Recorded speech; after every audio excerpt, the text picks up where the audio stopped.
Olá, eu sou Guto Azevedo, professor de matemática, e este é mais um vídeo do PET volume 6. Para saber quais vídeos já foram publicados até o momento, clique no cartãozinho que vai aparecer lá no outro canto da tela na parte de cima. E para assistir a todos os vídeos em primeira mão, se inscreva no meu canal no Telegram, o link está na descrição, ou então procure lá no aplicativo do Telegram um canal chamado Aula do Guto, como aparece aqui na tela. Também na descrição do vídeo há links para você acessar o meu site e as minhas redes sociais, depois dá uma conferida. Número 1. No mapa, as ruas M e N são perpendiculares. No percurso representado nesse mapa, há 3 mudanças de direção. Seguindo a ordem desse percurso, os ângulos correspondentes a essas 3 mudanças de direção têm medidas respectivamente, e aí nós temos 4 opções de resposta. Acompanhe o percurso que eu vou mostrar no mapa, tá bom? Veja, o percurso começa nessa direção, nessa rua que está inclinada, aí é feito um giro de um ângulo agudo para a rua M, aí segue na rua M, aí é feita uma nova mudança de direção, um giro de um ângulo reto. A gente sabe que esse ângulo é reto porque o texto diz que as ruas M e N são perpendiculares. Aí continua descendo aí na rua N e finalmente é feito um giro de um ângulo obtuso mais uma mudança de direção. Então a resposta correta é a alternativa C. Ângulo agudo é um ângulo menor que 90 graus. Ângulo reto tem medida exata de 90 graus e ângulo obtuso tem medida maior que 90 graus. Toma cuidado com o seguinte, tá?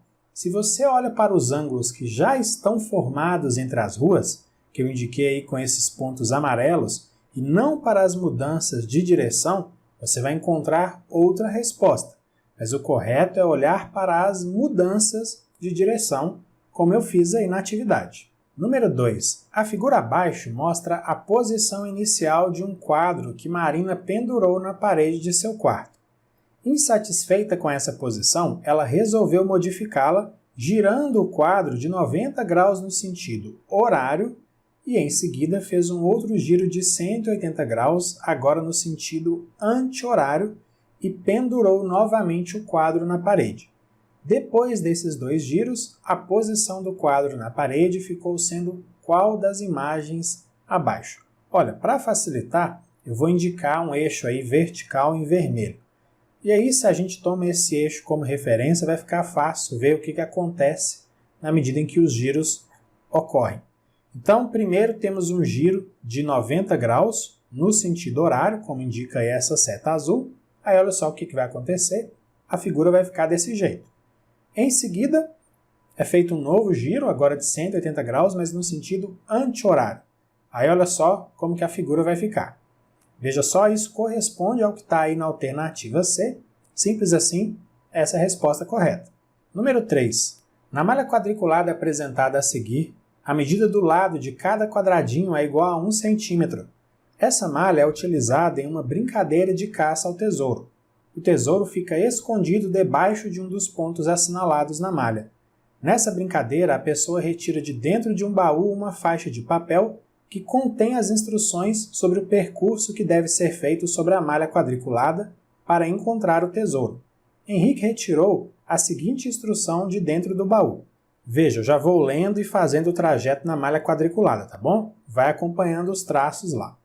Primeiro, partindo do ponto O, desloque-se 2 centímetros na direção sul. Gire 90 graus. Desloque-se mais 3 centímetros na direção leste, sempre em linha reta. Em seguida, gire 90 graus na direção norte e desloque-se 1 centímetro. Aí, neste ponto, você encontrará o tesouro. Seguindo corretamente as instruções contidas na faixa que Henrique retirou do baú, encontra-se o tesouro em qual ponto?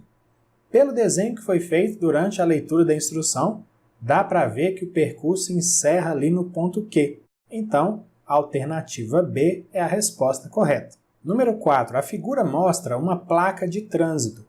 Ela indica que logo à frente existe uma bifurcação, isto é, o motorista do veículo deverá adotar uma das 2 direções indicadas. Em relação à direção original, a figura a seguir mostra um dos ângulos de mudança de direção. A mudança de direção indicada nessa figura corresponde a um ângulo agudo, obtuso, raso ou reto. Veja só ali na imagem, ó. Eu indiquei com uma setinha vermelha, bem na placa, qual é a mudança de direção. E claramente, isso representa um ângulo agudo, então a alternativa A é a resposta correta. Número 5. Por telefone, Vilma deu a seguinte orientação para Márcia. A gente vai ler essa orientação já na hora de resolver a atividade, tá bom? Vamos para a segunda parte aí. Nesse trajeto, há 4 mudanças de direção.